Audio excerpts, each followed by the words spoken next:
மருத்துவர் ஐயா, மாநாட்டு குழு தலைவர் மருத்துவர் சின்னையா, ஆணைக்குழுங்க மேடையில் இருக்கும் அனைத்து வன்னிய சங்கங்களும் மகாபலிபுரம் மாநாடு மே 11 அன்று அந்த மாநாட்டிற்கு வருகை தருவதற்காக தான் இந்த கூட்டம். மாநாடு செல்வதற்கு முன்பே நம் வாழும் தமிழ்நாட்டில் நமக்கு பேருந்து இங்கிருந்து பேருந்து செல்வதற்கு முன்னே முன்கட்டது.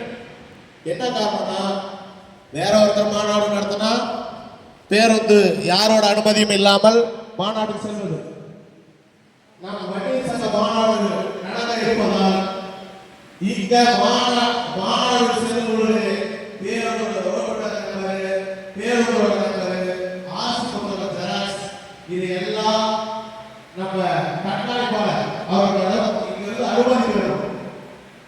அப்ப நம்ம ஒரு மாநாடு இந்த நம்ம தமிழ்நாட்டில் பெரும்பான்மையான சமுதாயம் இருக்கிறோம்.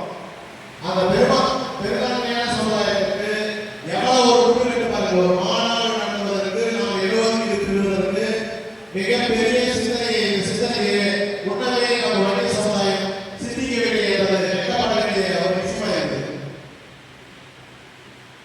நாம போறோம் அந்த கூட்டத்துல ஊர்ல எல்லாருமே வன்னியர், நம்ம ஒரு கிராமம் வன்னியர் கிராமம். அந்த வன்னியர் கிராமத்துல நமக்கு சமுதாயம் முக்கியம் அப்படின்னு சொல்லி வேற கட்சியிலிருந்து வராங்க, முன்னுரிமை கொடுக்குறோம். ஆனா அந்த கூட்டத்துக்கு முன்னுரிமை கொடுத்து அழைத்தா அவங்க என்ன சொல்றாங்க, இந்த கட்சியில அப்படின்னு சொல்றாங்க.